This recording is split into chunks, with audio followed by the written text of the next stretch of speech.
give the floor to Carla. Thank you.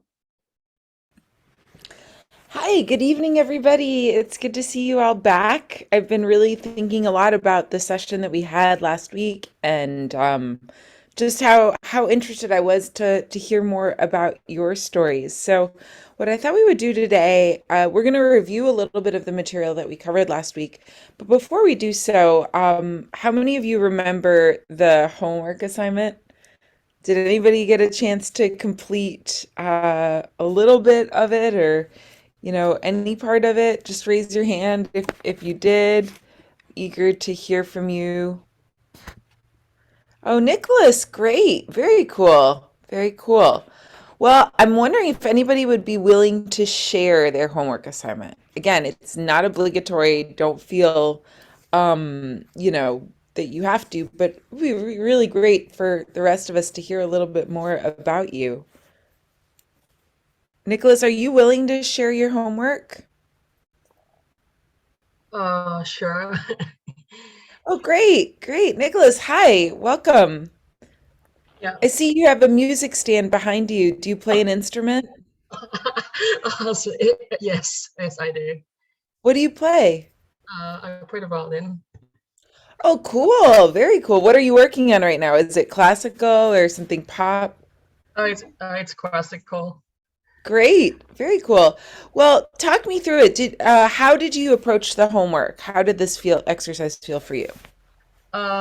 So it feels well, lots of feelings. Scavenging my hardest to the photos, the pictures, and even taking out a small CD that I used to listen when I took a nap. It was like a Mozart CD like that. Very cool. Well, I would love to see if you have a presentation or however you would like to talk us through your story. Yeah. Would you be willing to share it with us? Yes. PowerPoint is here, so Fantastic. yeah. Yeah, So I maybe just share JPAC, my can we screen. let's make sure that Nicholas has the ability to share his screen, JPAC. And guys in the chat, we have 56 people today. How about we give Nicholas a big round of applause and support on the chat? No, Nicholas is going to be awesome. Thank you so much. It takes a lot of courage to go first. Are you ready? Do you have the ability to share your screen now? There is a button that we will say. Oh yeah. Okay. Great.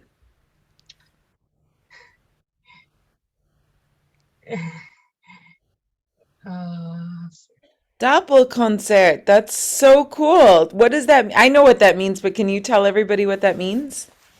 Wait. Okay. So this is basically my branding name. So I use it on my Instagram and YouTube. Basically, the word Doppelkonzerte in German, it basically refers to Bach's double violin concerto, and it is my favorite piece, and it is also related to. Sorry, so I have a cousin, and she inspired me to play the violin, and when I was much younger, I saw her performing. I think with the orchestra, she doesn't actually perform the piece. So yeah, but I hear something that I would later recognize as the Concerto for Two Violins by Bach, and it becomes my favorite piece. I think that's That's it. Yeah. that's so cool. And everybody here, that's a really, really hard piece. It's really cool. So I love, Nicholas, how you found such a specific word that really tells your story as a Okay. violinist. Yeah. So let's hear the story. This is great. Okay. So let's get started. Uh, let's start from the childhood first because it all started when I was little. So this was a picture of me. This was a performance in my music school's concert. So I performed Bach Prelude at the time. This was when I'm still in primary school, and this is the CD I talked about previously a bit. I used to listen to this CD when I took a nap, like every 2 p.m. to 3 p.m. Yeah, we used to have a kind of hi-fi system in my bedroom, so I used to put it in and I listen. And I remember two pieces. The first one is the piano sonata in C major, first movement, da da da da da, ba bum, ba ba bum. Yeah, which later on I performed that piece in my first classical music competition held by the same music school I mentioned before. Yeah. Oh, this is so great, Nicholas. Sorry, thank you. Just cheering you on. That's really cool Yeah. to see the certificate. Thank you. Yeah. I didn't make it to the finals, and honestly, it was quite like, so I would say that not passing to the final is, in this specific case, is quite a blessing, because at the time, by the time I was in the semifinal stage, I had not even prepared for the final, so the time gap between each stage is just like 1 day, so like it's a mission impossible thing. But yeah, at least we reached semifinals, so yeah, it's kind of good. At least I got it. Amazing. It's an amazing achievement. And it's also really amazing to learn Yeah. what did you learn from not making it to the finals? I think one thing that I'm learning is that, yeah, for next competitions, if I've decided to take that competition, I should prepare all the pieces, whenever possible. So not only prepare until the semifinal, but I should prepare at least to the finals. So in case I pass to the final, it's not going to be embarrassing. Yeah. But yeah, I'm very proud of you that you went that far with it. And I also want to invite our co-moderator, Ajahn, to jump in here. But let's keep going with your story. I'm curious to see what comes next. Okay. Okay. So I'm sorry that there's no picture here, but It's okay. I think since actually it's part of the story, yeah. So I have a cousin, and she's supposed to live in Malaysia, but I don't know. The last time I heard, she studied in the UK. I'm not sure about it anymore. Her whereabouts, but she inspired. But she was the one that inspired me to play the violin, and the piece that is associated to her is the Bach Double Violin Concerto, and that's why it has a kind of special place in my heart. Okay, let's move on to high school. So this is the point where I start to have a genuine interest in music, and followed by parents' disapproval. So this piece, this is not a classical piece, but a friend called Michelle performed this piece in school piano, and it left an impression to me to be even more interested in music. And I used to keep a video. So basically, this is Vienna Philharmonic's New Year's concert. So every year, Vienna Philharmonic has a New Year's concert, and usually on the broadcast, there is a kind of intermission, and I watch that intermission online, and it's a kind of a turning point for me to that, okay, I really want music. And at the time, my dream was like, I wanted to play in Vienna Philharmonic.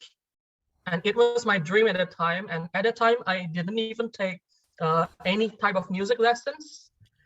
I didn't even know how to play the violin properly. I already knew how to play the violin, but with an extremely wrong technique. But at the time, I was like, I wanted to play in Vienna Philharmonic. Like, that's crazy. Maybe. Amazing. Yeah.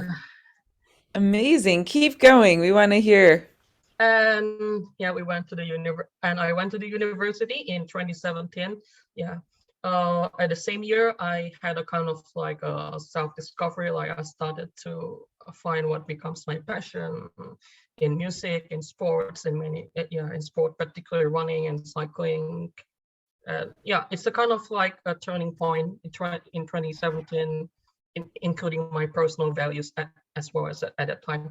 So at the same year, this was the first classical music concert that I attended on my own will. So cool. Beautifully done. I love that you saved the program. It's great.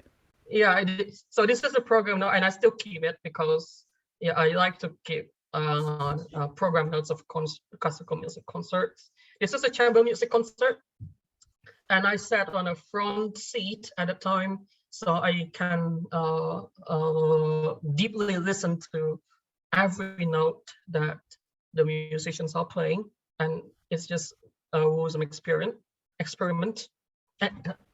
Sorry.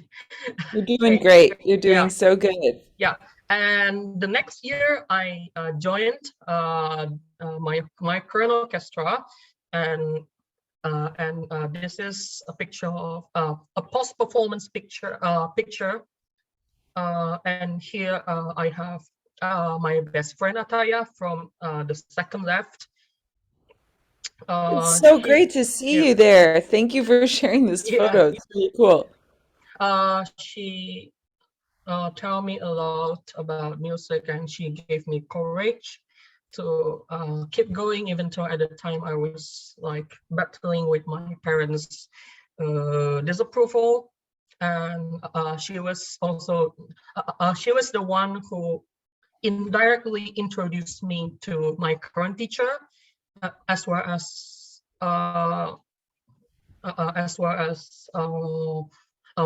referring me to a violin maker, where I bought my current violin the next year. I'm sorry. Yeah, so I was a computer science student, so I was a bit creative. So the next year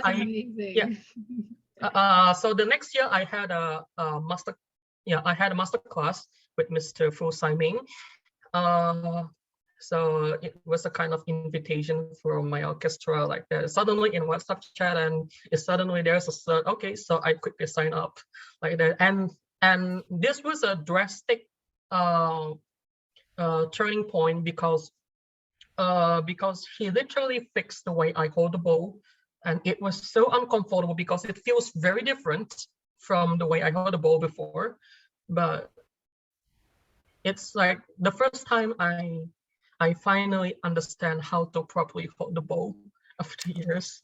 And at the same place I met who has become my current teacher. So this is my performance. This is my very first recital, and yeah, I played the Bach double violin concerto. The piece is actually not really difficult, but it's so beautiful because it's like two violins intertwining answering each other. Yeah, the polyphonics aspect is just very beautiful. So the left part is my teacher, me on the right, and the center is my accompanist. This is so great. Wow. And also, I would like to I'm sorry to interrupt you, Nicholas, but no problems. We got a shout out for Trust Orchestra here. Trust is a very good friend of JPAC as well. Yeah. We've watched some of your concerts, and we've worked with you guys on Company back in 2019, and you guys are amazing. We're big fans. Yeah. I also, if I'm not mistaken, like I forgot, but I once watched JPAC's performance as well. It was that's like amazing. Yeah, it was in January as well. I think I forgot. Oh. I still have the ticket. Wait, I think I need to check my bag again. Yeah. I love that you keep all the mementos. Yeah. Oh, Yeah. amazing. So at the same time, at the same year, I met my teacher, my orchestra in Austria. So this is a post rehearsal. So I think the post rehearsal or like during break, I forgot. So this is this is the second time I met Mr. ADMS. The first time I met him was in my campus. So he came to my campus to give a kind of session about orchestras. And it was like, I was so passionate that I joined that session. And this is the second time I met him, this time as a musician. Nice. Okay, and this is already in Austria. And this is Mozarteum University in Salzburg. So Yeah. so I visited the campus because when I was in a hostel, I got an info about a concert as part of the summer academy. So it's a summer academy like that there. So it's basically the music professors there are performing classical pieces. And it reminded me of my teacher in my hometown. So it's like it's like motivating me that one day I want to study that one day I want to study here. Yes. Can I just tell you, Nicholas, it's a great place. I had the chance to study there about Oh. 20 years ago, Oh and my it's God. really wonderful for me to see you going through this. And maybe if I can ever help you go there, I studied opera there, but it's a small place, so I'm happy to make a connection for you if that's helpful. All right, that would be grateful. I will Of constantly. course. Thank you. And after returning from Salzburg to Vienna, back to the orchestra. Yeah, we perform in the Vienna's Musikverein, and this is I'm honestly speechless about this because 2017 I always saw it from my TV screen, and now it's and at the time it was so real that we actually performed there. So it's like, wow. I didn't even expect that I could that I could perform there on the stage, not as an audience. So it's like crazy. I didn't even expect that this will happen in my life, but it's great. It's so great. This is so inspiring. Adjunct, don't you think so? Yes, totally. And I think Ipong here said, didn't Trust Orchestra won first place, right, at the Vienna Festival? Yeah, yes, and yeah. It's amazing. Congratulations, you guys. So I specially created this picture from the perspective of my violin. Okay, It's a beautiful picture too. Yeah. So back then I showed you the screenshot of the video, and once again what I saw on my TV screen, my YouTube screen now, I was there. So oh my God, I just had a nice opportunity to be there at least once. And this is also my favorite picture in Vienna. This is Schönbrunn Palace. I took a picture from the top of the hill. And yeah, at the same year, we met the president. Yeah, we performed some of the piece we performed in Vienna in the National Palace, and this is also kind of amazing. So if you see this picture, I was on the I was exactly on the left side of the president. Wow, yeah, I can see. Oh my God. So how did it feel, Nicholas, to perform, in Vienna and then in the National Palace for the president. I'm How did it feel for you? speechless. I'm speechless, really. At least it's something that just too amazing to miss. It's so impressive that you made this happen. Yeah, I think, yeah, I would like to thank you to my orchestra as well for all the opportunities that I have got. So this is also another wholesome experience. So I did we had a side-by-side performance with the Malaysia Philharmonic Youth Orchestra, and I actually made a friend. So this was my desk mate, and we still follow each other on Instagram. Yeah, sometimes we still talk like that about That's so music. cool. So Yeah. cool. So cool. Yeah, and 2 years later, I had to do my thesis, and it was quite a tough process. On my side, it's quite an ambitious project, and my supervisor was pretty ambitious as well with all of his demands, but I was able to spend time to study some music theory, because I was thinking, because I thought like I need to take ABRSM for as a standard of my musical technical skills and knowledge. So I did take 2 exams in a year, so the grade 5 and the grade 6 one, and the grade 5 was distinction. Grade 6, well, it's kind of tough, but at least I passed. It's quite close to merit too, but anyway. And after I completed the exam on November, I'm just fully busy for thesis. So finally, I just finished my study, and I made a personal project.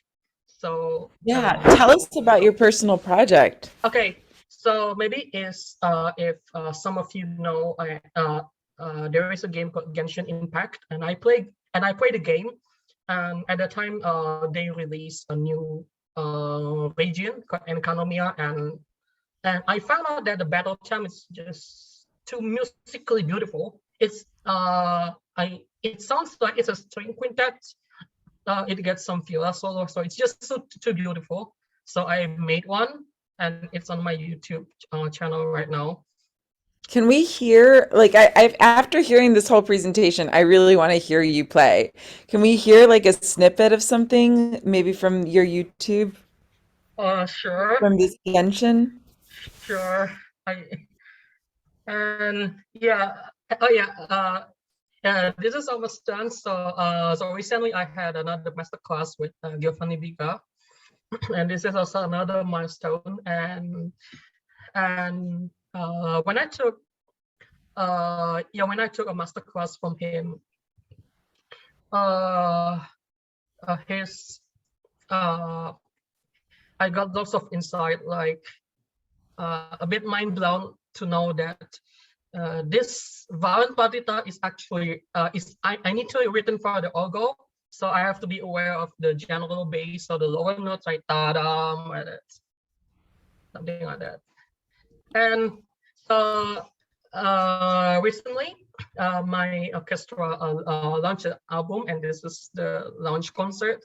So I would like to introduce you to my orchestra conductor. She is the one who has given me lots of opportunity since I joined the orchestra. I'm so grateful to be part of the orchestra under her direction. And lastly, this is my second offline recital. So I perform meditation by Joyce Massenet, and on the left is my other best friend called Ellen, and the person is actually here joining this meeting. Erin, where are you? Come on down. Hi, Erin. Oh, there she is. Can you say something so we can hear you, Erin? Hi. Can you hear me? Hi, Erin. Hi, Erin. Yes, we Hello. can hear you. I think we can't see you, but we can hear you. So thank you. I mean, this is an incredible presentation, Nicholas. First of all, I want to invite everybody in the chat. Let's give a really, I mean, my mind is blown because I think what you have done is really embodied this idea of like having a goal, first of all, having the dream, then making it a goal, and then achieving your goal. And now it's like you dream even bigger. And the way that you've shown this to us is like such a beautiful and heartwarming story. I'm really impressed with your PowerPoint. But I do have to ask because I'm dying to hear you. Can you pull up maybe with the screen share just, I don't know, 30 seconds or something short, either of the Massenet or anything you like on YouTube, just so we can hear a little bit of you. Okay. I would love to share, but YouTube is kind of laggy here, but we will see. It's not usually laggy, but okay. So this one here. So my stop sharing. Go here. Thanks everybody for your patience. This is just, I think it brings it to life if we can hear you, play something. It's really amazing. And Nicholas, while you're setting this up, which city are you based in? Are you in Jakarta? I'm in South Tangerang, so it's like 12 to 19 kilometers via the motorway from Jakarta. Got it. Yeah. Wait a minute. Okay, it's there. Going back to Zoom. Share screen. Thank you. I can't wait to hear you. Okay, so this is my YouTube channel. Oh, we're all gonna follow this. Doppel Concerta. Yeah. I'm following you right. Thank you. Sure. Maybe I would show this one because this is actually shorter, so we don't waste too much time. This is my submission. So basically, this is intended as a submission to a contest by Genshin developer Mihoyo.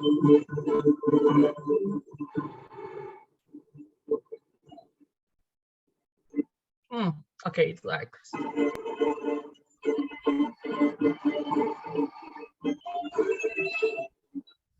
I'll tell you what, Nicholas, let's time out here because I think it's an internet issue. I Okay. have you up here on mine. So let's see if I can get a slightly better sound. Okay.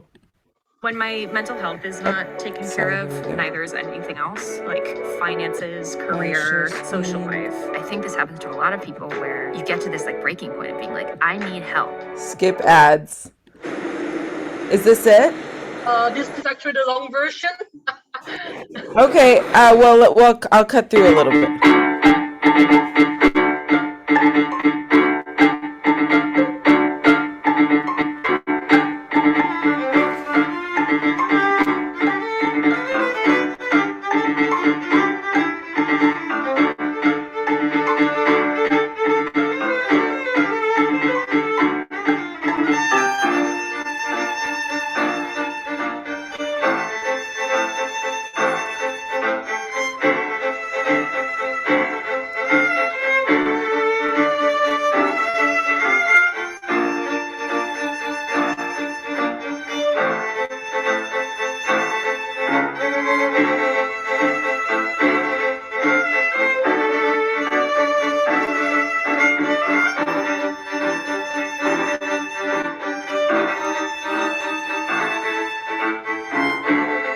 I'm just gonna pause it there. That is amazing. Wow. Are you playing all the parts? Yes, I actually. This is my own arrangement, so I arrange it from ear. Wow. Oh my God. That is mind blowing. That's so cool. So guys, I've just followed because I'm like so just struck by your story. It's so cool. I'm gonna put the link in the chat. And I invite everybody who wants to follow Nicholas on the YouTube because I have a feeling there's other videos too, and it will be really cool to hear him. Nicholas, thank you so much. You've given us like such a Alright. beautiful story and it really just like this incredibly inspiring you know, I'm also speechless of everything you've achieved. Can I ask you, how old are you? Like to achieve all of this at such a young age? Uh, I'm already 23 actually. That's That's so young. incredibly young. Ajeng, what do you think? Should we take a question or two from the group and or do you have any questions? Yes, let's take questions from the group. But in the meantime, while we wait for while we wait for the chats to come in, well, this is not so much of a question. It's just to say amazing. You are amazing, and I can say this. I've probably seen you in concert for Trust Orchestra as well, and so like you guys, you're very accomplished, and you've got so much more to go, right? Like only 23. That's amazing. Can I ask you what's your next dream then? My primary goal is to play violin professionally. I think, yeah, that's the most humble answer I would say. And I'm curious, Nicholas, are there professional orchestras in the area that you can audition for to be able, or would you like to be a soloist? I should also make that distinction. Okay, so usually the pathway to be a soloist is that I should win competitions. And yeah, obviously this is not an easy thing because competition has lots of pressure from other candidates that I believe that they play much better than me. So like, well, technically in my age right now, so I'm 23 right now, I am, if I subscribe to the traditional way of thinking in the classical music scene, my age is already too old. Yeah, usually, yeah, you can see. I hate to say it, but I do know that. Like, I Yeah. know a lot of the violin competitions are like they're 14 or even Yeah, 12 or that's 10 years old. crazy. But let's keep with this. So, Nicholas, here's first of all, everybody, round of applause. Nicholas is like, this is a mind-blowing presentation. It's so good. Diana, I'm going to turn to your question really quickly. And then what I want to do is I want to share my slides and go through today's points of the lessons. We'll take our break and then we'll come back and I want to sort of continue that work. And Nicholas, I'll maybe use you as an example and ask you some questions. And then maybe before we go, we might have time for one more presentation. But Diana has a question here. Ajeng, maybe you want to address the question? Yes, Diana, this is a very good question. What genre have you always wanted to do outside of classical music? Because Genshin is kind of a surprise, and she's wondering if you have any other unique interests in terms of the music genre. Okay.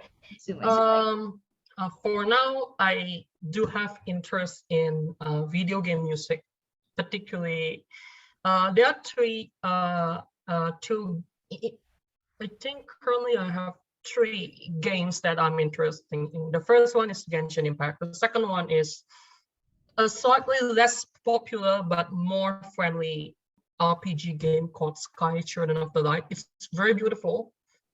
I'm not sure that the original soundtrack is recorded with live orchestra, but the composer is just too awesome. So I would work on that. And what's the third one? I think you mentioned 3 games, right? Undertale. Undertale is a good one as well. It is a really good one. Cool. Amazing. Amazing. Nicholas, I'm going to come back to this because I see something there about the games. Hold Yeah. this thought. Let's all kind of hold that thought. And again, a huge round of applause. Nicholas, you're an inspiration to me. I encourage everybody, let's follow Nicholas on the YouTube. And also, Nicholas, maybe you can put your Instagram in the chat so we can follow you and continue to see you reaching your goals. You've done an amazing job on the presentation today. Thank you so much. So big round of applause. Well We're done, going to come back Nicholas. to you, Nicholas. Oh my I God. want to just go All through, right. if it's okay, what do you think, Ajahn? I'd like to share my screen a little bit. So we're going to kind of move forward here. Yes, I think we're all dying to see what we're gonna cover next. So I need to update this a little bit with the date, forgive me, but this is really, today we're going to talk about using your voice to make a difference, to make your dreams come true, sort of a continuation of what we worked on the last time. This photo when I was singing Carmen in China, which was a really special experience for me. But we talked last week, I think, about finding your voice or finding your passion, making those goals. In the case that we just saw, you were just so clear about, like, I want to be a professional violinist. That was super clear. We talked about what is your ball, right? I'm just reviewing for anyone who wasn't here last week. This is my dog Grizzly. Some of you have seen him come in and out. You see how tired he is, but he's been chasing his ball like nonstop because that ball is like, what are you so passionate about that you would just chase it, go after it, even when you're tired? I'm going to go pretty quickly here. Who are your five? Who are the five people that really play a strong role in your life and influencing you? We Nathan, you did such a great job of telling us about your friends and like the people who are inspiring you. Think about that one. And where is the place? Like Nathan, you were telling us Nathaniel about Vienna and how important Vienna is for you, right? That's like so key. Maybe for some of you it's Broadway and it's New York City, or maybe for some of you it's Silicon Valley and being California, or who knows, right? But think about that place. So I'm going quickly here because we're just reviewing. We talked about the SWOT analysis also, right? Strengths, weaknesses, opportunities, threats, and being able to self-evaluate on this criteria, right? So that's kind of review. Now we're going to talk about how do you put this into practice? How do you actually use your voice? I like the allegory of the voice because I'm a singer, so forgive me, but you guys are all also have a voice. And just like Nicholas has really used his voice as a violinist. So let me see here. Okay. We're going to dig into the next part of the PDF that I handed out last week, if you remember, about mission, vision, and goals. What is your goal? I don't know if any of you have heard of the philosopher Nietzsche, but I put a picture of him here and this quote: the most common form of human stupidity is forgetting what we're trying to accomplish. Sometimes I think we can get so bogged up in our mind about our goals that we forget. And Nicholas, I really love your example because you're so clear. I want to be a professional violinist. But sometimes if we think, well, I want to be a singer. Okay, well, do I sing pop? Do I sing classical? What do I do next? Blah, blah, blah, blah, blah. And then you really forget that key goal. If you have a goal, if you have that clearly, please take a moment and write it down. And part of the reason I gave you that PDF last week is so that you have a sheet. You can refer to that. You can write these things down, yeah? Now, I'm going to teach you a technique today that I think is really valuable, and it's something I learned a little bit later in life, but I come back to. And that is this idea. We usually think about working forward, but I want you to actually think about working backward. I don't know if you can see my arrow going backward. If you have this goal, again, I want to sort of turn to the wonderful example that we had from Nicholas, and that is, if your goal is to be a professional violinist, how then do you use the resources that you have today to create activities that will have outcomes that will help you reach your goal? So, Nicholas, again, forgive me, you're going to be my guinea pig all day, but Nicholas, you have a violin. You have this orchestra that you're in, the Trust Orchestra. You obviously have a lot of talent and you have a lot of skill. And you're creating activities, whether it's the work that you're doing in the orchestra, the work that you're doing on your studies and those certificates of completion, or the work that you're doing with your YouTube videos, which I think is really cool about the video games. And that creates outcomes.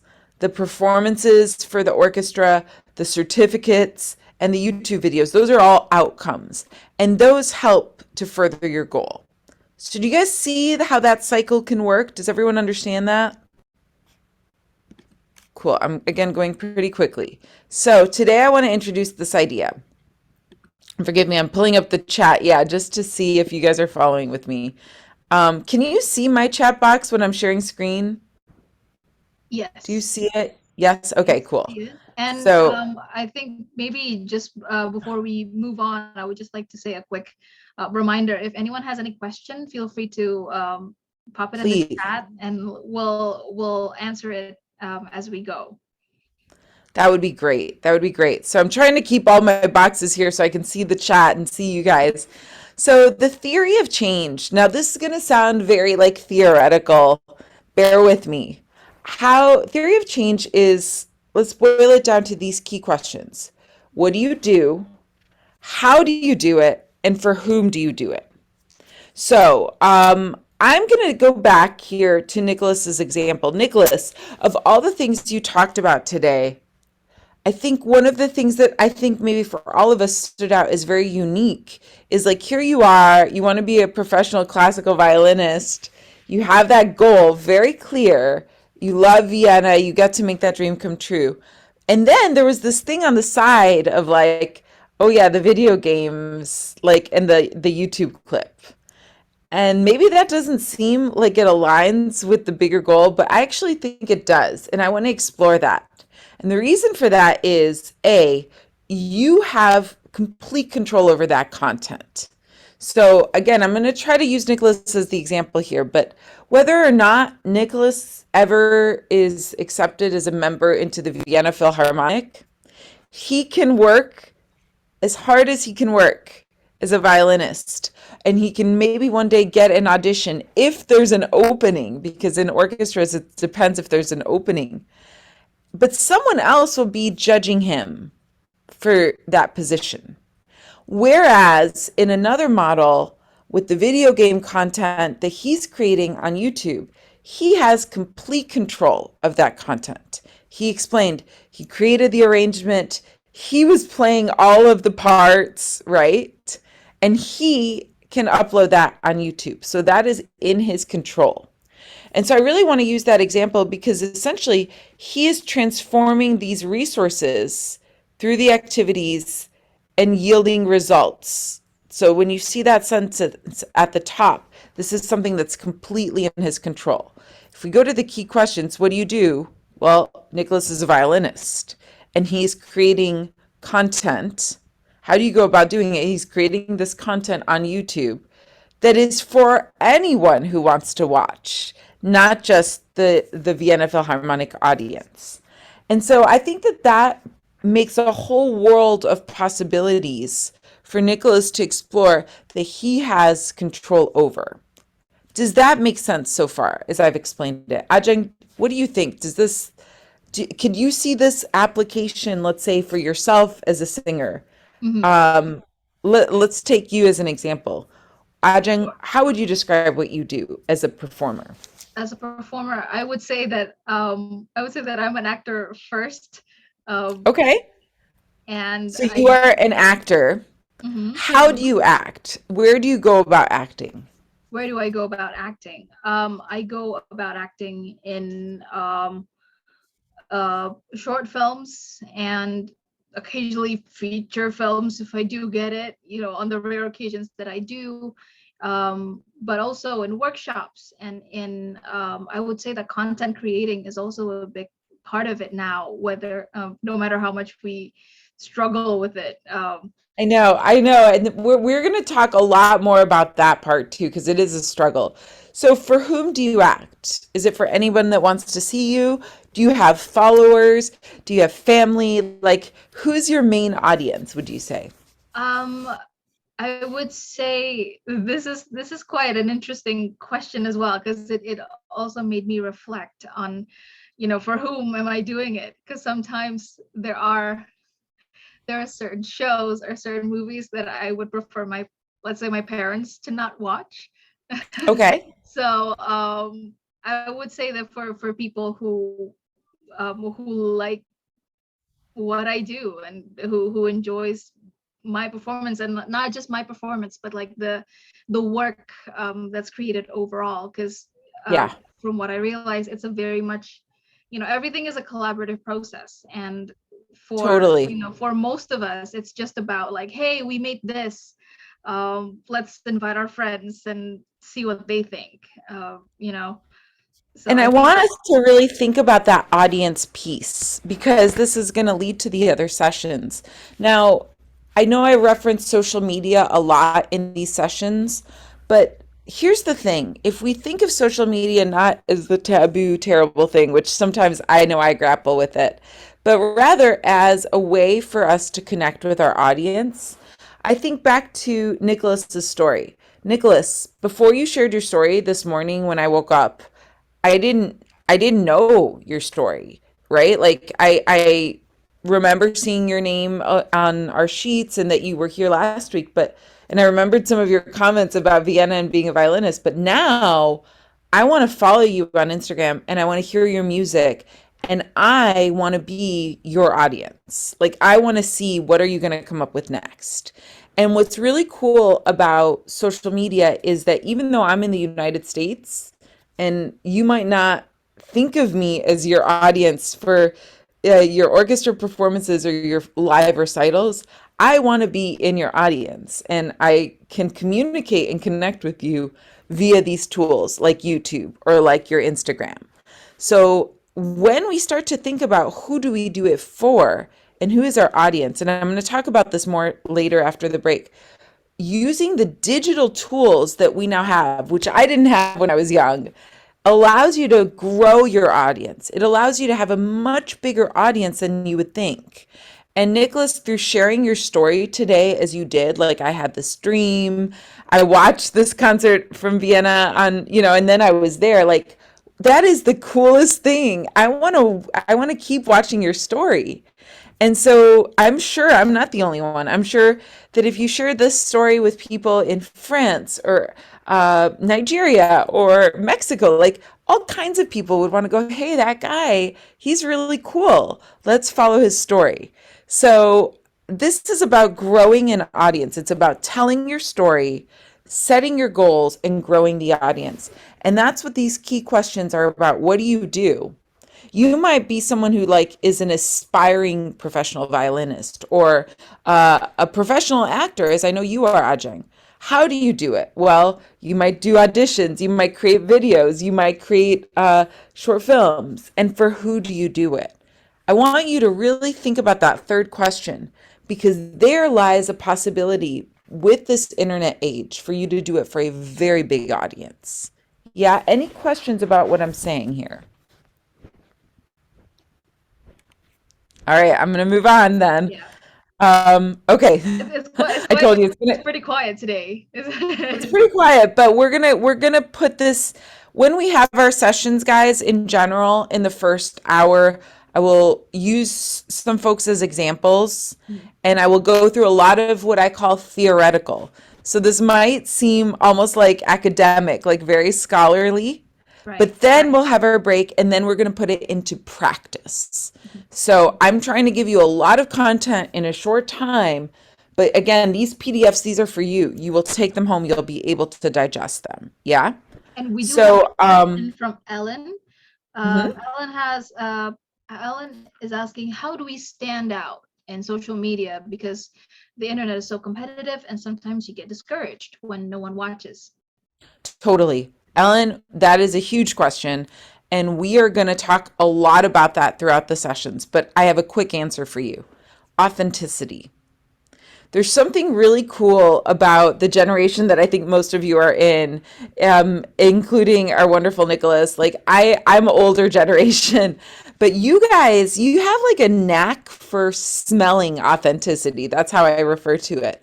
When someone kind of seems to be posturing on social media, like, oh, here's like this perfectly groomed picture, or like everything is perfect, you guys don't tend to like that. What you like on the social media is like someone that's being real. Let me give an example, and maybe you've heard of her, maybe not, but does anyone know Lizzo? Do you guys Yeah. know Lizzo?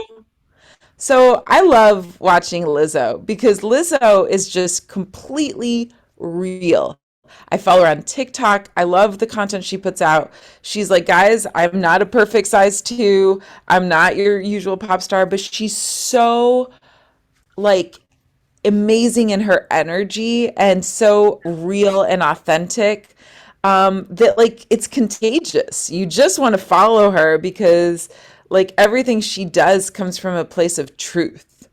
And I think that is the key in social media, right? Like if you're watching someone, like I go back, our wonderful example this morning, Nicholas, like even just this message you put in the chat, thank you so much. It's so wholesome.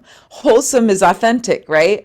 Nicholas is like so like real in showing this. He's not like, my name is Nicholas and here's my story and everything is perfect. Like he's like, guys, I did something I didn't even think I could do, and like look at how this happened for me.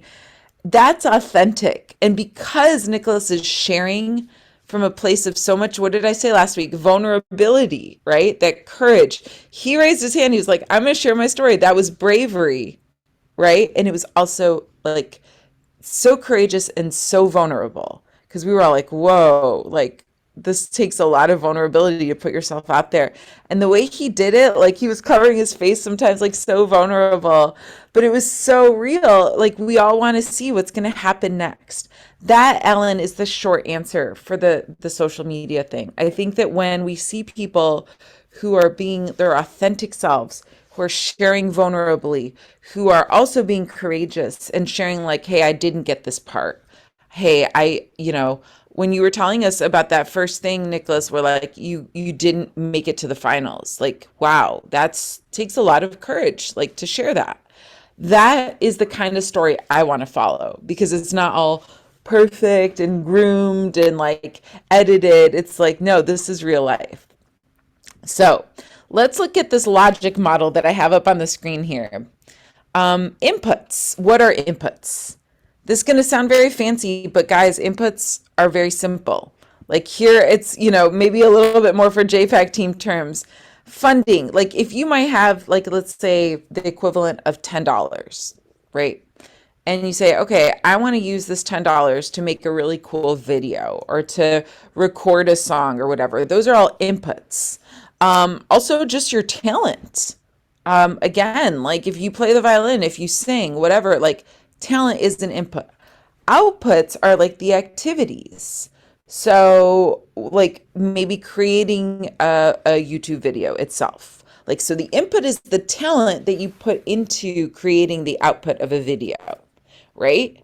And then the outcomes are the results. So how many people maybe watch that YouTube video? Or that's a quantitative outcome. That's like a numbers outcome. And a lot of times in social media, we're driven by like, how many likes do we get?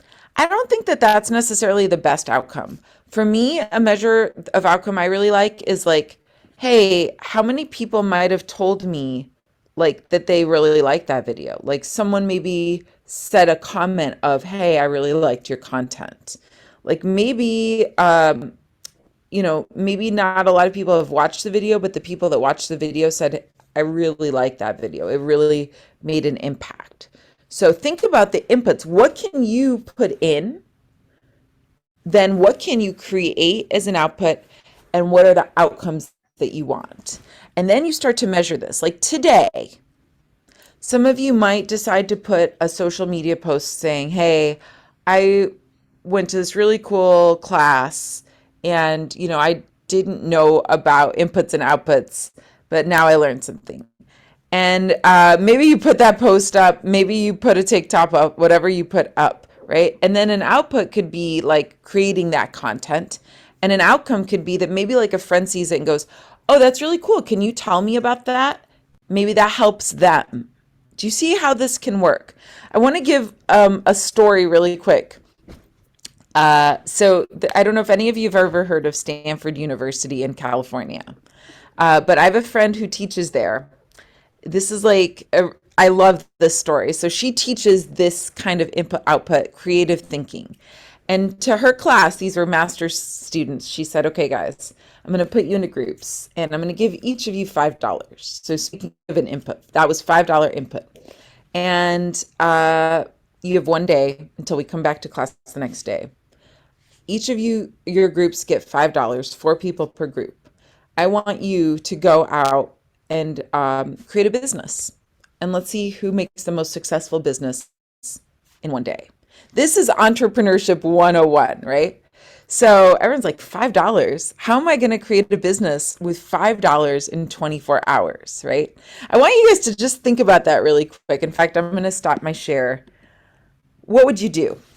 Anybody have any creative ideas? Ajeng, what do you think? $5, 24 hours. You've got a team of people. Like, how would you create a business? I think I would create, I don't know, this is just like off the top of my head, but I think I would create like a service-based business where the $5 goes to marketing, or like, because like as Okay. or like designing the ads or something like that. There you go. You're good thinking. Very good thinking. Because here's what we want to do. We want to essentially at least like preserve the $5, like, or not go into debt. That's all we have is $5, right? And you want to have something that is going to be of value to people. So I like this exercise because it makes everybody think, right? Like, what would you do? What would you do? 24 hours. How do you do that? And I think you can probably come up with a lot of creative ideas. Does anybody have any guesses what the winning team did before I do the big reveal in the chat? Nobody? Let us know in the chat. Yeah, just like there's no right or wrong answer. About it. Some of us are like, okay, what is it? Lemonade. I love that. That's like the go-to. Not bad, because actually probably the ingredients to make lemonade would cost less than $5. And like if you set up a stand somewhere, food reseller. Karina, interesting. What do you like? How would you do that? Do you think you could get food for less than $5 and resell it?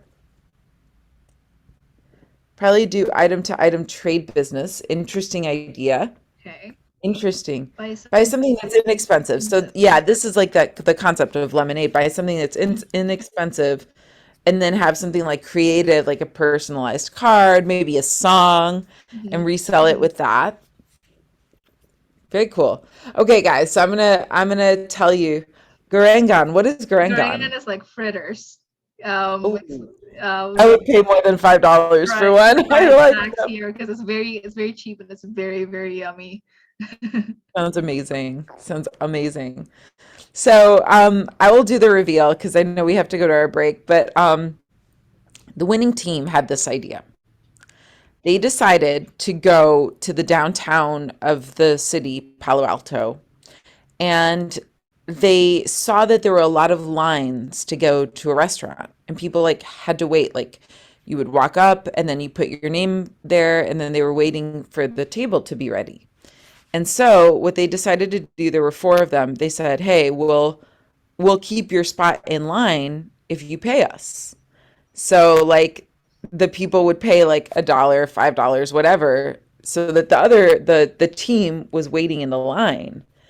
And so the next day, this team actually made a huge profit. Like, I don't know, they came back with like $100. And they said, well, we decided our business was going to be to wait in the lines for people. And because people don't like to wait in lines, they paid us. And now we have this business.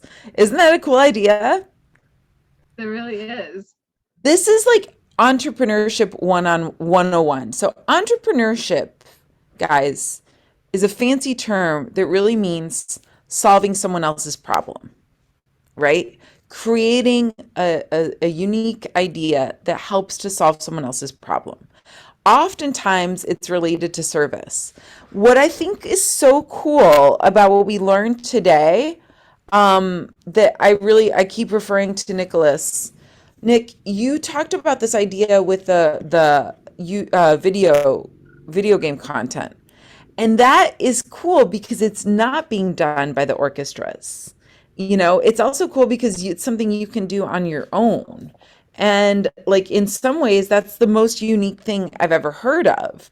So, like, it's really about unique thinking, that can create unusual content that they can't get elsewhere, right? And so what did they do with the $5, Diana? They didn't spend any of the $5. All the other teams, they spent their $5 to start the business. This team said we actually didn't need to use the $5 at all. They came up with a name, they divided themselves, they would wait in line, if they were waiting 15 or 20 minutes, maybe it was $1 a minute. And, Palo Alto is a pretty wealthy community. It's where Silicon Valley is, Mark Zuckerberg, all these people. $1 a minute, like a 20-minute line, that's $20. If four of them are waiting in a 20-minute line, that's $80. And if they do this for like a couple of hours, that's 120 minutes, $120 times four, that's $500 in 2 hours of business profit. So do you guys understand how like that kind of calculus can actually open up a world of possibilities? It's pretty cool, right? Really cool. Awesome. Ajeng, I hope this hasn't gone too quickly here. It is mind blowing. What do you think? Should we take a quick break and let that like sink in of how you can actually make money on cool ideas? Yes, I think that's a great idea because I feel like some of us might be a bit like it's easy to get overwhelmed with the idea of like having to make profit. Like that's such a huge concept, and so I'm really happy that we're starting with like very simple examples here, and I'm assuming we're gonna delve into more Absolutely. after the break. So Absolutely. Because many of you are probably going, well, that's a cool idea, but like, I want to be an artist. How do I do this for an artist? I'm going to help address that after the break. The important thing is to think creatively, think big, have big dreams, have bold ideas, and to just try. You always have to try. Maybe one of them works, maybe one of them doesn't. But that was the cool thing. And I love this example from my friend who teaches in Stanford because, like, yeah, who would have thought like $500 profit in just a couple hours, right? The sky is the limit, guys. And this is how people like Mark Zuckerberg and Jeff Bezos and like all the big guys have like made it big. It's the creative thinking. that's very cool. All right, so shall we do a 10-minute break? What do you think? Let's give everybody 10 minutes. We'll be back at 8:14. 8:14. All right, we'll see you guys in 10 minutes. Thank you so much. And I believe we will share the attendance form on the chat. So Sounds good to me. All right. Thanks, Ajeng. Thank you, Carla. Thanks, everyone.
Hi.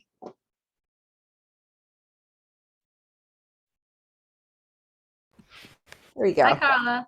Okay. Hi, Ajeng. How are you? Good break, everybody? Good break. Yeah. Very nice. Excellent. Okay. So Earlier Oh, we go ahead. talked about so sorry. Earlier we talked about the inputs and the outputs and the outcomes and like the audience that or like the potential audience that we might have, right? So I was wondering what are we gonna do next, Carla? Well, I think what I'd like to do is just continue a little bit on the PowerPoints that I was covering here. And then I really want to take a few minutes to share a special story. And then hopefully I can go entice Nicholas to come back also to talk a little bit, because I think this is going to relate a lot to him. Let me just go ahead here and share my screen again. Forgive me, guys. I'm not the best at Don't cleaning up worry, my you're doing stuff great. and everything. Okay, here we go. So we left off on this slide, and I'm gonna put all of these slides on here so you guys can take them. But I'm gonna move forward here because I really want to cover this material today. Anybody remember when we talked about this last week? We sort of left off on this point. The UVP. This is unique value proposition. This is the thing that makes you uniquely suited for your goal. So I think when I talked last week, I shared with you that my mom is Mexican, my dad's Bulgarian, and like Nicholas, I wanted to be a classical singer, right? But the more I dug in, and a lot of things happened for me that I never would have dreamed beyond my dreams, I realized actually like that thing that makes me unique is an understanding of two cultures, and a third one, the American culture. And maybe I was trying to like kind of hide that. um, but that was actually kind of a superpower for me. And that unique thing led me to wanting to dig deeper into it. And now the work that I really am passionate about doing is to help foster mutual understanding between people of different cultures, just like my mom and my dad, I guess. This is a very personal one, but I want you to also think today and really write down what might be your unique value proposition. Nicholas, when I think about you, I kind of come back to like the video game music because yes, you are like on this incredible trajectory for a classical musician as a violinist, but you also have this like very unique thing that you're doing on the side, which what really blew my mind was how like little you talked about it. You were very humble about it, but the fact that you're making the arrangements and playing all the parts is really incredible. Could that be a unique value prop? So really kind of thinking a lot about this concept. Let's see. Oh, thank you. Thank you, Linda. I appreciate your comment. So we're going to write down today our goal, our UVP, and you might want to write down more than one. And we're also going to look at our vision and mission. Now, one question that's very common is what's the difference between these two? Ajeng, what do you think? If we define our vision as describing the future desires Mhm. and the mission is focusing on the more objective, pragmatic things, Right. do you see that being different as like vision is about the future, mission is about today? What do you think? I think, yeah, I used to be really confused about the differences as well. Like it took me a while to kind of figure out, like, okay, which one is the vision, which one is the mission. But I feel like with the the way I see it, the missions that we have, it leads to the big vision. Yep, exactly. So again, I'll go back to Nicholas's example. I think his vision, and Nicholas, maybe I'm inventing this, forgive me, but let's say that his vision is to play in a professional orchestra, maybe even specifically the Vienna Philharmonic or whatever the vision is of like the future goal. His mission is really to become a full-time professional violinist, right? Now that could be playing local gigs, but like that's his sole earnings his whole life is violin solely, that he doesn't have to do other jobs. Mhm. So it's kind of a more focus like in the now, and then a focus on the future. Right. Deanna Um, here has a comment, says, mission is you have to eat tonight. Vision is what you want to cook tomorrow. that's a good way to put it, Deanna. I love food analogies. That's great. That's really, really great. I would say for like in my case, my vision was to become a professional opera singer. My mission was to learn as much as possible about singing classical music, right? Um, Maybe something that could be like my vision is to put out an album of new songs that brand new. My mission might be to write my first song, Mhm. right? Or something like that. So it's about kind of breaking it down into nuggets here. Okay. So also for homework, so far this is stacking up: your goal, your UVP, your vision, and your mission. Can you guys try for next week to write those down? Like, and it can be very simple, one sentence per each of these, yeah? And if I may ask, if I may clarify, so in, well, I guess like in our life, we may have more than one vision. Yeah. Absolutely. I hope you do. I Mhm. hope you do. And I hope you have a lot of goals, right? Right. Also, just to like really think about that. It shouldn't be just one goal. I mean, it might also be something like I want to have a family someday, or I mean, the goals, I hope you have many. Maybe you want to travel, maybe Yeah. you want to have a dog, or maybe I don't know, but like write all of them down. Absolutely. All right, cool. Thank you. Of course. Because sometimes for us, when we talk about vision, it feels like this one big thing, and then we end up overthinking of like, okay, what is my one true vision? But actually, we can have many, many visions in our lives. Yeah. And I'm going to talk more about that here in an upcoming slide, Ajang. But this slide here is about planning direction. So I'm going to give you all whiplash a little bit, but do you remember when I talked about this slide of setting the goals and then working backward from the resources, activities, outcomes, goals, right? Yeah. That's what this slide here is about. Reverse planning.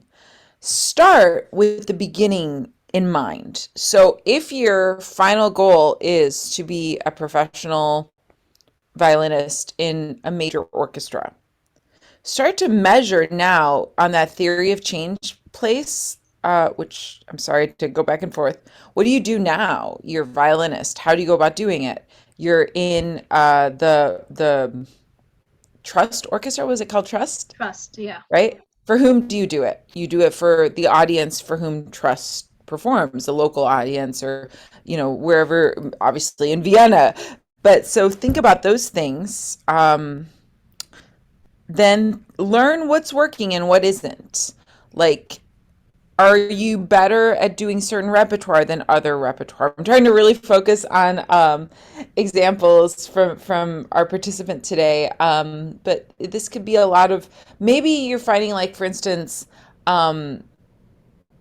Danny, that you're getting a lot of comments on the YouTube, but you're not getting as much comments from your auditions. I don't know.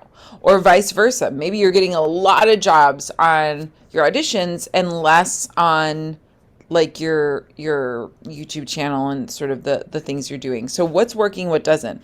And then improve. Like, always apply what you've learned. So this idea of reverse planning is very, very, very powerful. To move this forward, this is to the point, Ajay, that we were just exploring. This experimentation, I think failing quickly is really important. So like, let's say that you have a goal. You build it, you measure it, you learn, and you know when to quit. If something like really isn't working and you have 10 goals, maybe you let that one go for a little while and you focus on something else.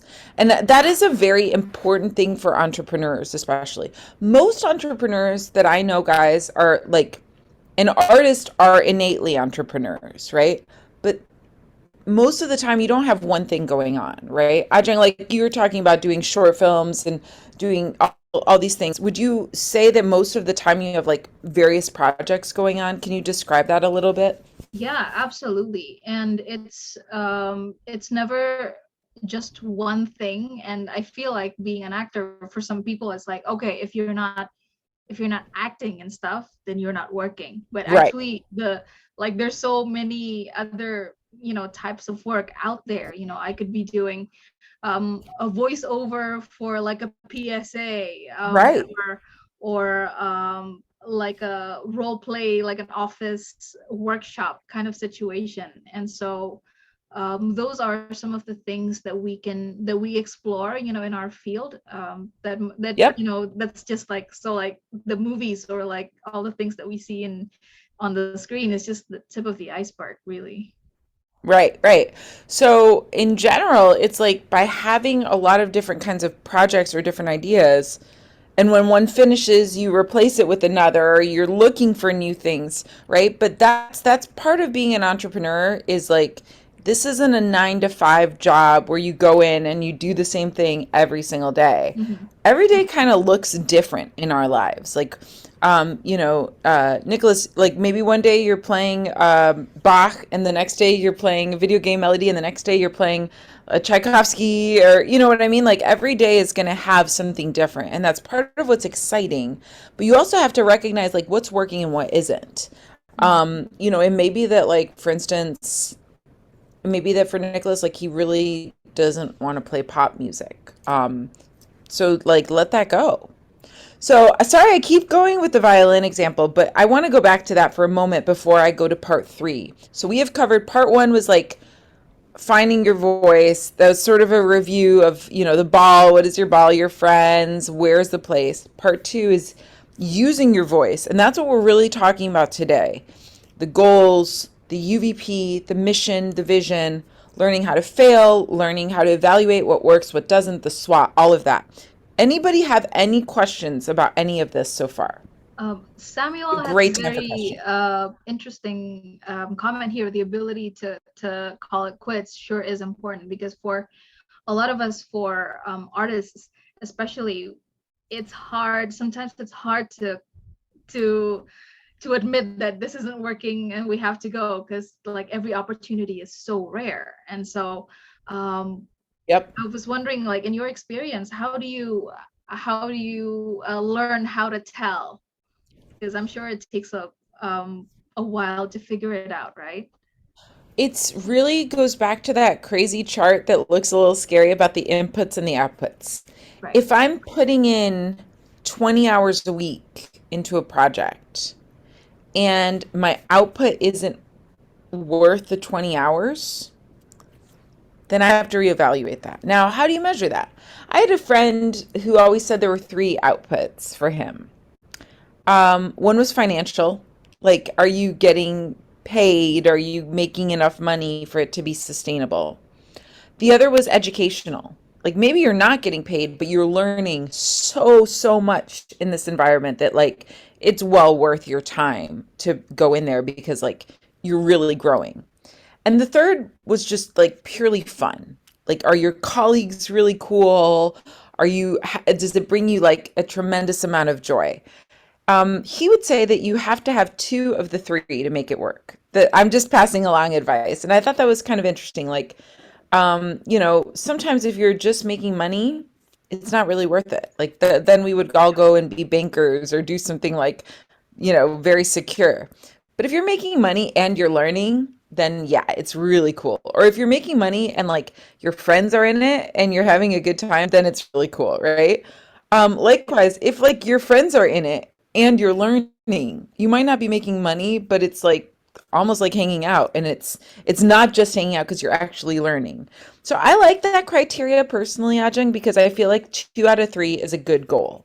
If I'm putting a considerable amount of time and I'm getting 2 out of those 3, it's good. And again, like, there are times that you have to take a gig just for money because Mhm. we have to make ends meet. Yeah. But, when you think about like long-term sustainable and like your goals and like where do you want to go, I think aiming for 2 out of 3 is a really good one. Okay. So let me just sum it up. For 2 out of 3 is the financial aspect, the educational aspect, and the fun aspect of it. Yeah.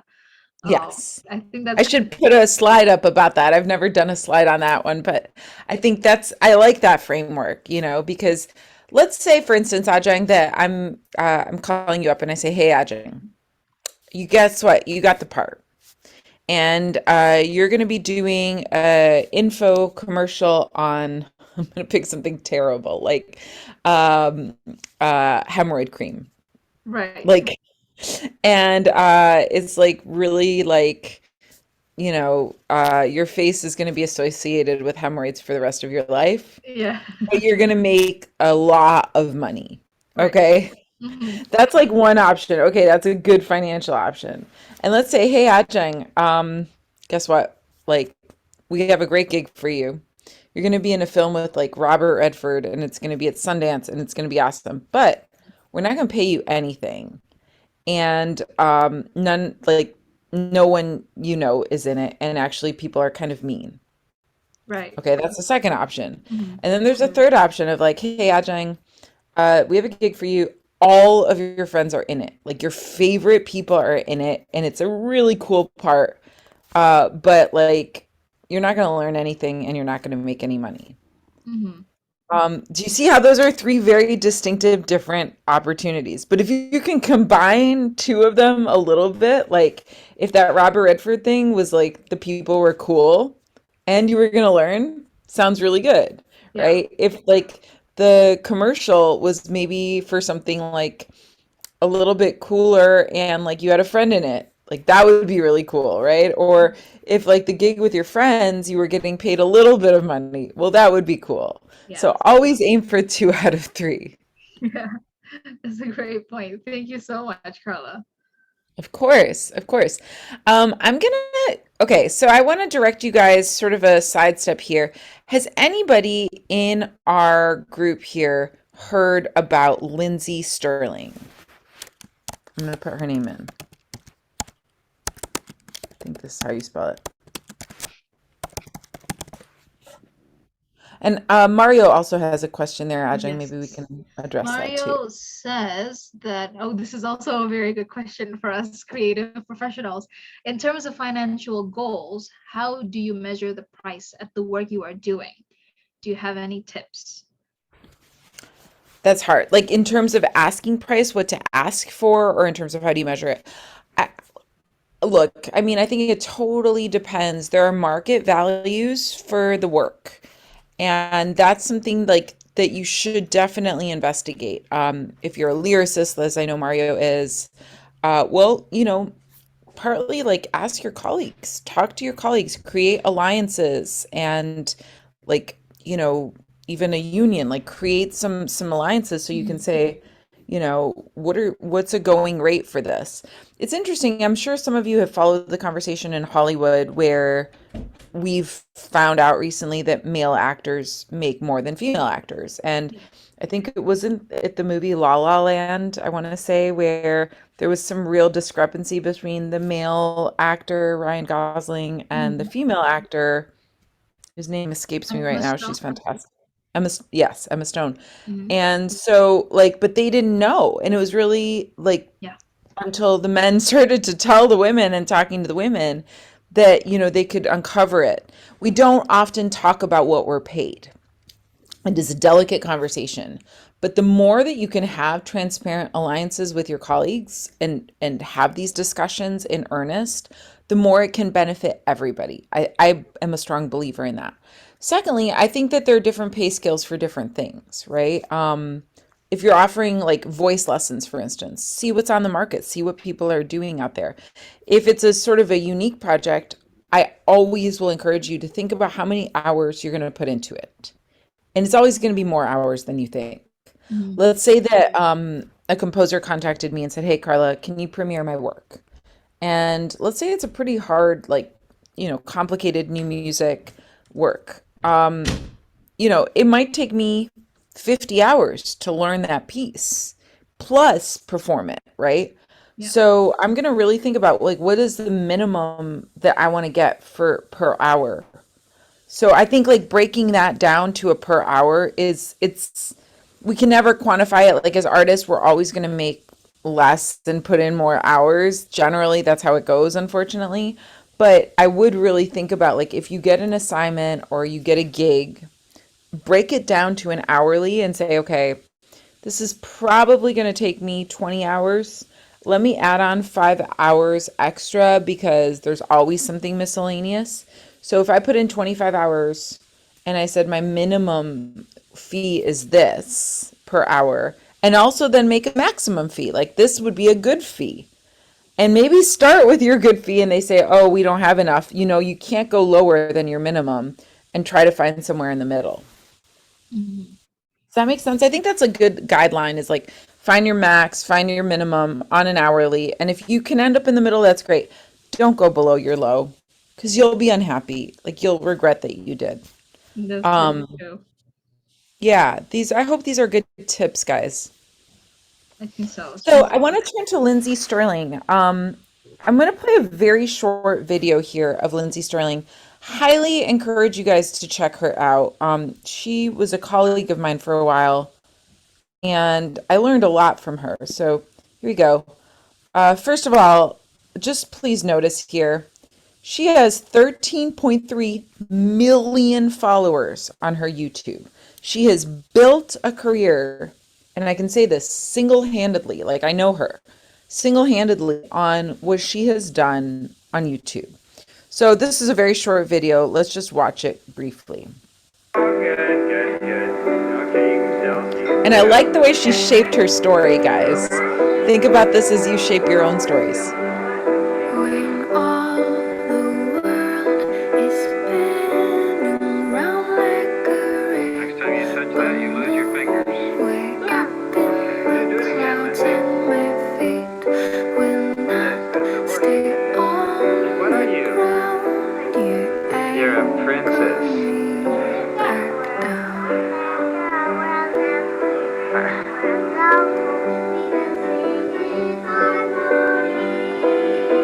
But you look so sad.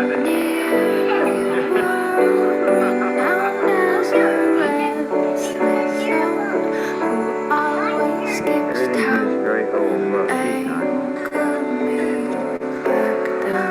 do me a favor. Go away. There are those who think that I'm strange. They would box me up and tell me to change, but you hold me close and softly say that you wouldn't have I feel so very found when you anchor me back down. There are those who think that And there were times when it sounded to me like a bunch of rats being strangled. Seriously, that bad. So I just want to pause it there. He said it sounded to me like a bunch of rats being strangled. That is a really hard thing to process on live TV that's broadcast all over. but you I'm going to be staying the night here on this your bed. softly say that you wouldn't have. Hi guys, this is our second day of officially being on tour, and this is pretty exciting for me.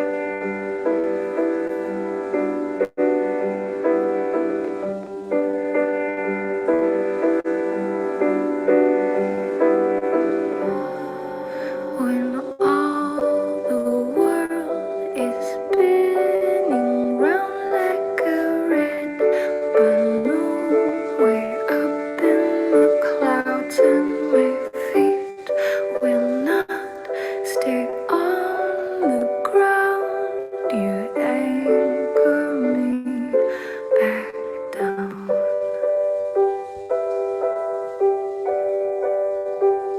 You anchor me back down.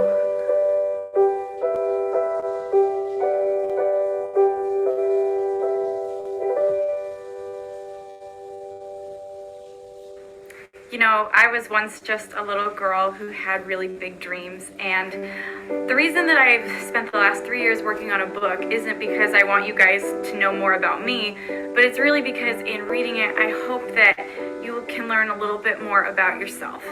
And I love you guys so much, and I really want you to know that you have the power to do everything that you want to do. And so my hopes in you reading this book is I wish for you that you'll be able to realize how amazing you are, and that you have talents and you have gifts, and that if that means you're a little different, that's okay. It's okay to be different. And so I hope you enjoyed the book. There are links in the description of where you can get it, or you can get it at bookstores. But thank you so much for everything, you guys. I love you. So pretty cool, huh? And I guess I was going to play a little bit of a video, like, for if anybody has not heard her. I'm so excited. She just does like amazing stuff. I mean, these all have like millions of views, but just to give you a sense of how she plays. I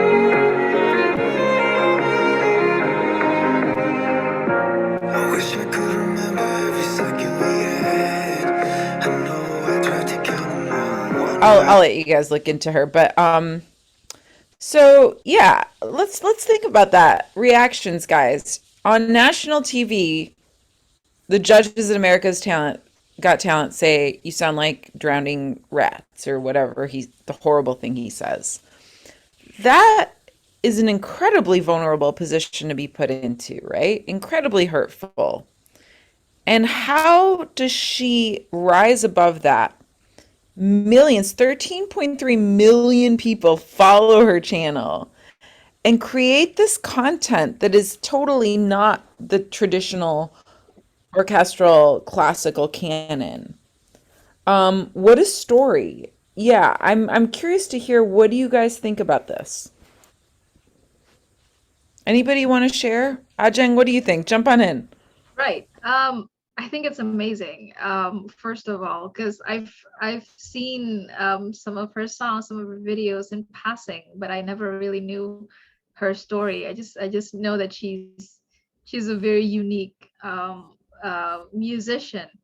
But knowing that her story and knowing what her mission is, Right. with the book that she's writing, that gives an extra like a layer to, like, that makes me more interested, even more interested in knowing more about her, because we've seen her talent, we've also seen her vulnerability. Right. To bring it back to our discussion last week.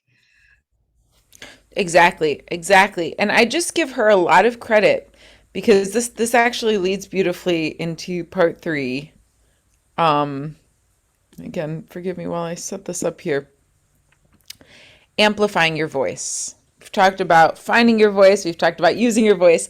Now, how do we amplify it? And I think this is where Lindsay Sterling is like a case study. She sets a very high standard of how to do this. She grew her audience digitally completely on her own. Those 13.3 million people that have followed her on content that she started to create by herself in her room on YouTube, you know? And so this is where I really want us to think about, how could a digital strategy help your goals? Sorry, this is on here twice. I'm so sorry. But yeah, how could, for instance, going back to Nicholas, how could he use the digital strategy to get more YouTube followers? Or how, Ajeng, if you were to put a monologue up or write a monologue, how could you use a digital strategy? This isn't just about social media, but it's about, like, how do you use the internet to create an audience for yourself and your content that goes beyond your local audience, that goes beyond, when we thought about audience in that question with the theory of change, who do you do it for? Right now, you might be thinking about, like, your mom, your siblings, your friends, the people in your community live. But what's really happened, and especially as a result of COVID, is that we're all online now, right? And that you can engage with people and grow an audience that's international, and the sky is the limit to that. You can have millions of people following your content because you can make it available that way digitally. You guys with me? I think so. I hope so. We have a few comments to respond to Yeah. the video as well. Diana said, I would be so bitter. Avara said, I'd get furious and show the jury that they were wrong. And succeeding something out of spite is something I would do. And Hilda said, a very interesting point here. Sometimes we want to do things because we see other people doing it and succeed. But the thing is, it should not be because of those other people, but ourselves instead. And by that, we initially have to know and love ourselves. What a wake-up Yes. call. Very beautifully put, Hilda. Hilda, that's exactly it. And that's why it really does start with that story, that narrative. I'm so proud of Nicholas for sharing his in such a beautiful way with us today and the authenticity, right? And you could see that also in Lindsay's story. I mean, she really takes us through a lot of those kids' videos and puts them, a lot of people who would live a moment like that on America's Got Talent would hide it, would say, I want the world to forget this moment ever happened. What does she do? She incorporates it into her story, right? Does anybody remember Beyonce's album, the one before Lemonade? I think it's self-titled Beyonce, where Beyonce. she has that spot where they lost on, what was it, Star Trek? Does anyone know what I'm talking about? Is it It's the track before Flawless? That's exactly right. The track before Flawless, where it's I think it's the band Girls Time. She was in this band called Time, Girls Time, and they lose to like some like punk rock band or something, and what do you think Beyonce, Queen Bee, has to include that clip in her album? No.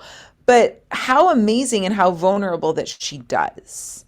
Because why? Because it's part of the story. It's part of what all of the no's, the rejections, the hardships that you've had are what lead you there. And I didn't really Star Search. Thank you, Linda. That's exactly right. Star Search. I didn't get into this too much, Nicholas, but I hope that you and I can connect offline also about like your parents. I understand that struggle. My parents were not supportive of my going into music. And in fact, we didn't talk for a number of years because of that. I know how hard that struggle is. It's a very hard one because they're the people you're closest with, right? All of those struggles and your capacity to keep going for your goals, your love, your passion for what you do. That's what makes you so special and so unique. I think that's what Lindsay was talking about at the end, is like you have these amazing powers. You have this amazing gift. And being able to showcase that and share that story and that narrative, just as Hilda said, and in an authentic way, in a truthful way, is I think part of what will grow your audience, your followers, the people that want to support and cheer you on, because you're and being able to find who you are, find that voice is a big part of this journey. So to sort of go on this, I put some of the stats from our triple threat and how we've done this, entirely virtually. I think that this academy, and particularly the work of the JPAC team, is amazing, right? Because if you think about it, I'm not ever meeting you in person, and I feel very close to you guys. I hope you feel close to me. We've used the Instagram, we've used the Facebook. Obviously, the JPAC Academy, the JPAC team have done like such an amazing job on this. But this is entirely an example of that virtual project, that digital dimension that I'm trying to bring to your attention. Yeah. So final question here is, content amplification. How can you use a digital platform to amplify your voice, to amplify your message? I'm pretty sure that's the last slide I have on here. So I'm going to stop the share. I'm going to put this into the chat. Again, forgive me that a few of the slides I probably could update a little bit, but just want you guys to have something concrete. And I want us to explore that question. So Let's bring Nicholas back up here because Nicholas, you're just our guy for the day. Where's our guy? There we go. Hi, Nicholas. There we go. Hey, Nicholas. So what I want to do, guys, is I want to use a few minutes that we have left here to brainstorm. I want all of you are entrepreneurs in this class. That's why you're here. How could we brainstorm ideas for Nicholas to use his digital platform to get his message out? And I'm seeing Mario, I'm seeing your note here. So to sum it up, yes, it is not easy to use digital platform to sell our work here, especially in Indonesia, when the viral contents are very random, and sometimes it caters to a specific type of like sympathy posts, or like posts that are it doesn't have a lot to do creatively with what we can do. It's more about like the clout, as we say. Okay. How do we add that, or how do we I want to talk about that. Yeah. I have some ideas. I definitely have some ideas there that I want to share. But before I do, Mario, maybe you can jump in here too. What do you mean about like, what is the content like in Indonesia? Like, if I were to follow, because first of all, from my standpoint, I think Mario's Instagram content is the best content I've ever seen. I'm a huge fan of his. But tell me about that, Mario. What is going on over there with your content? Yeah, hi. Hey. Actually, just for example, like you said about the contents on my Instagram, it's just for fun actually, because it's not, I'm not a professional food blogger or anything, but with that massive contents of food themselves, it's not really gone viral. Okay, so I want to point that out. I think there's a difference between what I'm trying to say and going viral. Going viral is like, I like it when you wiggle, wiggle, jiggle, jiggle, right? That song. You guys all know what I'm talking about. My money don't jiggle, jiggle. It folds. Everyone knew what I was talking about. That was a song. And I don't know if you've read the story, right? Of the guy, like he's not a rapper. The song just like totally, that's an example, went viral, right? That's not really what I mean. Although, hey, that's great. If something goes viral, if you want it to go viral, that's awesome. That's like winning a jackpot if that's what you want. What I'm kind of thinking more about is a steady growth on social media platforms where you might have 5 likes or 5 comments one day, and then the next week you have 7, and the next week you have 10. And then it's like kind of moving up like this. Does that make sense, Mario? Yes, but if it's not gone viral in Indonesia, eventually it will collapse. And yeah, I think anybody here would agree with me, because in Indonesia there are new random things every day, every second. I think I want to learn more about this, Mario, and all of you, because I don't know your market as well. But what I can share with you is my market, right? The US market. And maybe not just thinking about the US market, but thinking about a global market. And that's what I really want you guys to think about today. And going back here to Nicholas and your example. So let's, for a moment, leave out the Indonesian market. Let's put that on pause. All of you here, I'm assuming, can speak some English because you're hearing me. I know we have wonderful interpreters. Maybe some of you speak better English than others. But if you are able to create content in English, then your content can gain an audience literally with anyone else who speaks English. And that, my friends, is most of the rest of the world. So I want to invite you for a moment to think about reaching an audience that's not Indonesian. And here's what I really think is interesting here. Mario, for instance, I have never had Indonesian food. I consider myself a foodie. I love food. I'd never seen pictures of Indonesian food. Whether it's, a food blogger or not. But when I came across your Instagram, I'm like, whoa, like it makes my day. I see these pictures. It's something totally different for me from like pizzas and smoothies or whatever. And then I go, oh, that's really cool. So from my experience, your content is offering me a very cool and different experience. I'm pretty sure that someone in France or someone in Mexico or someone in Canada will have also like, whoa, this is really cool. I've never seen something like this. The question now is, how does Mario get his content in the hands of those people, right? Because of course, in Indonesia, probably Mario's pictures of food. Sorry, Mario, I know you do a lot more and a lot better than food pictures, but I'm just using this example. But probably like that is common. Everyone else is like, what's the big deal? Mario's taking pictures of our food. But for people who are not in Indonesia, that is like super cool. So this is really about making friends and connections in places outside of your country.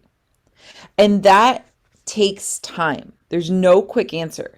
But the possibilities on the internet for Mario, let's say you connect, you find other people on Instagram. You go, I really like that content. I really like that content.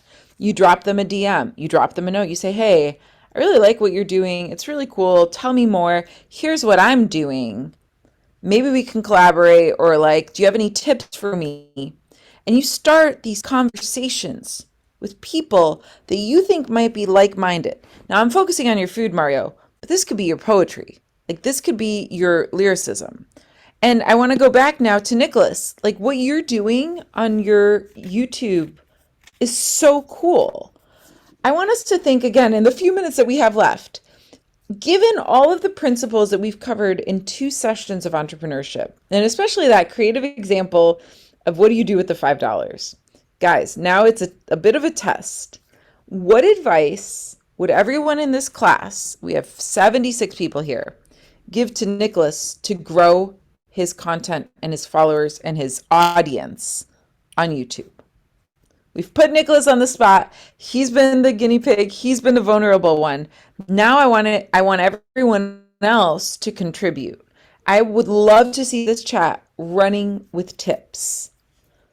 Let's go. What do you think, Ajeng? I'll turn to you. Right. Like, what would be one tip that you could give Nicholas to connect with a non-Indonesian audience? To connect with the non-Indonesian audience, I think first of all, I love what you do with the video game scores. And I think for me, because I don't know much about classical music, like I like it as in like, oh yeah, that's really cool. And like, I love what you do, but I don't really have a deep understanding of it. And the video game music makes it more accessible for us. And I think if you could find a way to combine, let's say maybe between the music video scores and the classical pieces that you like, I think that would be really cool too. I think that is awesome, awesome, awesome advice, Ajeng. And I love also, guys, we're seeing some really good, sorry. We're seeing some really good things in the chat here. So Nicholas, your job is to save the chat and start to take these ideas and think about it. Nicholas, I want to offer you 2 ideas. 1, your story. When I think of the next steps, if I were advising you, first step for you is share your story. That beautiful video that Lindsay put up is obviously, it's fancy, it's edited, but you can do something like that. You already created the PowerPoint, and when you told us all your story, I don't know if you guys felt like I did, but I was like, who is this guy? And I want to follow him immediately. Like, I think if you did a short 1-minute story, like you showed some pictures, the whole thing of like you're seeing the thing in Vienna and then going and playing there, and then like at the end, just like Lindsay did, you talk about it a little bit. Keep it short. We're going to talk next week about specifically how to make that content short and attractive, but tell your story and get that story out there. People are going to fall in love with you. They're going to want to follow you based on your story rather than your playing and your content, right? That's the second step. Yeah. Now, again, I love the ideas I'm seeing here. Maybe Ajahn, can you read a couple of them while I set us up for the last video I want to show? Sure. There's some really, really great audience. We have, I think here we have Adinda with a very good point about getting connected with the audience that can feel relevant to your content. And I think Carla said some really great points about like actually making that connection. So it's not just about the numbers, but it's about you talking to these people and interacting. That's very important because sometimes like it's very like passive. It feels very passive to just like a comment. Yep. And all that. And so to actually strike up conversations, we have from Samuel as well to market them in Genshin meme pages. You can make reaction music to that too, maybe. I That's love really that. cool. I love these ideas. Guys, this is really great content. I'm going to add to my comments so the first thing is tell your story. And the fact that you can do that so beautifully, Nicholas, in English too, is great. Like, again, I want you to think about a non-Indonesian audience and telling your story. Second thing I want you to do is you be your authentic self. Just be you. You're so like passionate and engaging, and like I really just love getting to know you. So I'm going to close out the session with a video that I think is really interesting here. How many of you have heard of these guys? Oh yeah. Oh my God, two sets. Okay, so if you see this 3.8 basically million subscribers, like 3.8, right? And let's just watch these guys. Two-step violin. There you go. Recently we did a video where we reviewed some adult violin beginners and the progress, and it was very impressive. But today we're going to be reviewing the progress videos of young kid beginners. So these guys aren't even playing violin on their channel. They're just reviewing people. What's great is like they're super authentic, right? They just seem like they're good friends and they're being real. There's no fancy background. There's no fancy production. But they look like they're having a lot of fun. And I feel the authenticity oozing out of this video. Yeah. How young? Like fetus prodigy level. Yeah. I mean, it does seem like these linglings are being created younger and younger these days. But let's have a look. 0 to 2 years violin progress. I'm guessing it means the first 2 years of her learning the violin and not that she was playing the violin at 0 years old. Yeah. That'd be pretty messed up. But let's see. She started at 2 years and 8 months old. Wow. Oh my God, she's tiny. Wow. And that's a 1/16 violin. The cutest small little thing I've seen in my life.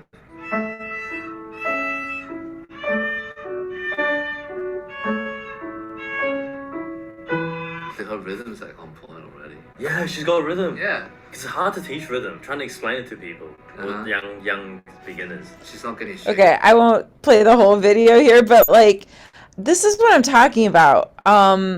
I just think it's really, really cool to see how, yeah, two-step violin, like they just kind of went out there and they did their own thing.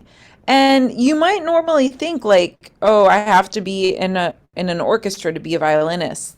But there's so many different ways to build your audience and create content for people that want to see it. It's back to that $5 example, right? Like they were creating something for people who wanted it. These guys are creating videos for us that want it. Lindsay Sterling, same thing. So I feel like we've covered a lot in the class today. I know I'm going very quickly, but I think you guys are really smart. For next week, a quick review. I want you to write down your goals. I want you to write down your UVP. I want you to write down your mission. I want you to write down your vision. Yeah? It's 4 things. Should be pretty easy. I am definitely going to call on someone else to share their story next week. We're always going to refer back to the stories. I want to give a big round of applause to Nicholas. Nicholas, you were so inspiring today. I mean, truly, amazing job. I hope that everyone will follow him on his journey on YouTube and Instagram so we can keep learning about how he's reaching his goals and making his dreams come true. Ajeng, as always, it's so great to be co-hosting with you. And everybody feel free to, text me, email me, whatever, anytime.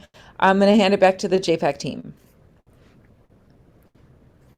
Thank you everyone for coming in today's session. Before we take a picture, I'd like to remind you to fill in the presence form, which I have resent it in the chat box below. And now if you could please turn your camera on so we could take a group picture. I'll give you guys a few seconds to turn it on. Okay. Are you guys ready? 3, 2, 1, cheese. Again, 3, 2, 1, cheese.